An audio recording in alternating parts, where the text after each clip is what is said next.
População em situação de rua. Você sabe que isso é um problema grave aqui em Niterói e é preciso cuidar de pessoas. Se você gosta desse tema, se você quer entender melhor as propostas e soluções sobre a população de rua, se inscreve aqui no nosso canal, ativa aqui o sininho e a gente vai seguir batendo um papo muito sério e importante sobre a população em situação de rua.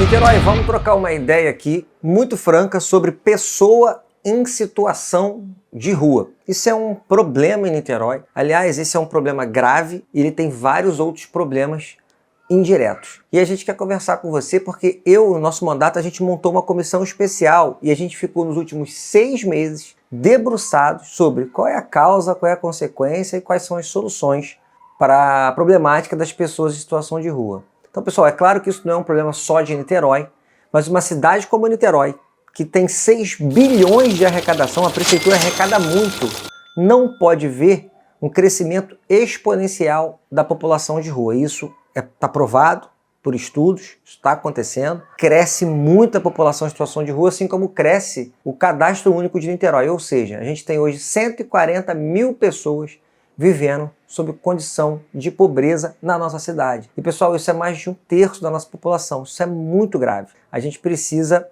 trabalhar para resolver esse problema. E vamos lá, pessoal. Nossa comissão foi vistoriar todos os aparelhos de assistência social e saúde que têm a ver com população de rua. A porta de entrada, que é o Centropop, CRAS, CREAS, os 5 abrigos, o hotel que hoje serve como abrigo. E eu quero aqui dizer para vocês que a condição que a gente encontrou não é muito favorável. Pessoal, abrigo deveria ser algo provisório e transitório para uma política de habitação. Mas aqui em Niterói, os abrigos não conseguem nem fazer a sua primeira etapa, que é o acolhimento. O que significa isso? Quando uma pessoa em população de rua chega no Centropop e pede vaga no abrigo, quase nunca tem. E quando tem, o abrigo é péssimo. Estou dizendo porque eu tive lá, pessoal, não foi alguém que me contou. É mofo, vazamento, goteira, é insalubre, não tem lugar nem para sentar para comer, não tem a individualidade do indivíduo ali respeitada.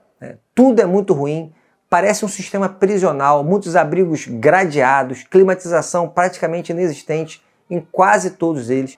A gente não pôde visitar no início porque estava fechado, com uma infestação de percevejo. Então, gente, não adianta a prefeitura tentar mostrar para o povo que está fazendo algo, porque isso não pode ser marketing. Isso é cuidar de gente, é cuidar de pessoas. Isso precisa ser sério, precisa ser planejado, ter início, meio e fim. Então, pessoal, como os abrigos não acolhem, a infraestrutura é ruim e eles não têm um encaminhamento para uma atividade profissional, as pessoas ficam batendo cabeça do abrigo para a rua, da rua para o abrigo. E esse é um ciclo sem fim. Então a nossa comissão passou a tentar entender o que os municípios do entorno, no Brasil e fora do Brasil, têm feito para solucionar esse problema.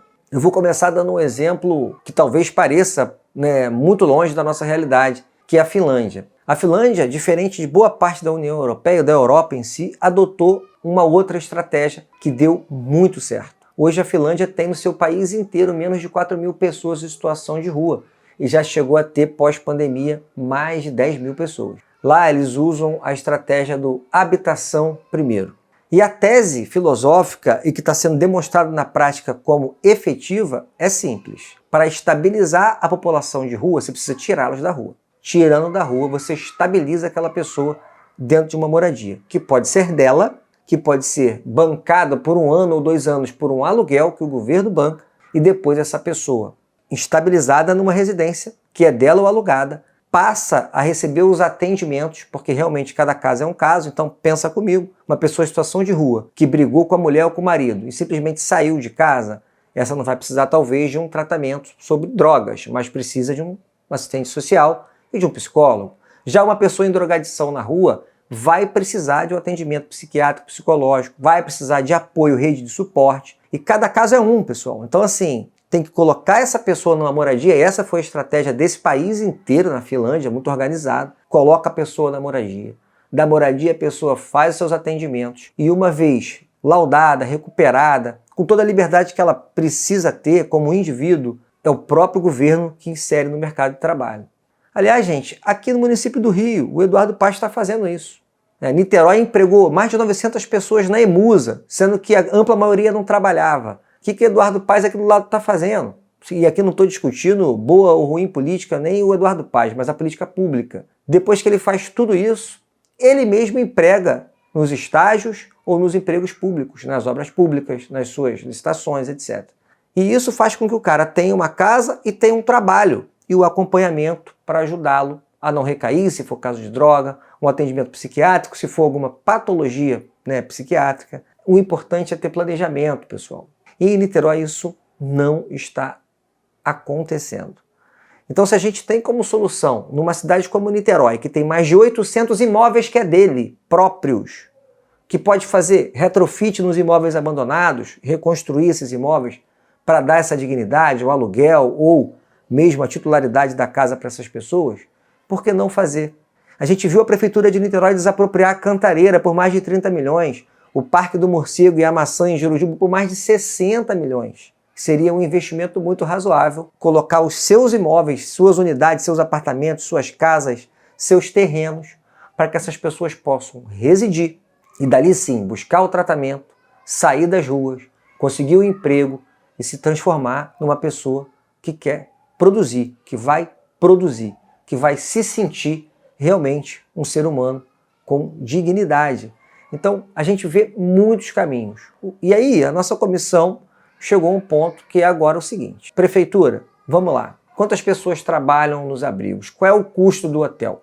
Qual é o custo dos abrigos? Se a gente olhar para esse valor e olhar para um valor de um aluguel social ou de um projeto de habitação que inclua essas pessoas, que dê estabilidade a essas pessoas, talvez seja mais barato e aí sim você investe o resto do dinheiro no atendimento individual, pessoal, no tratamento dessas pessoas. Isso seria absolutamente mais razoável.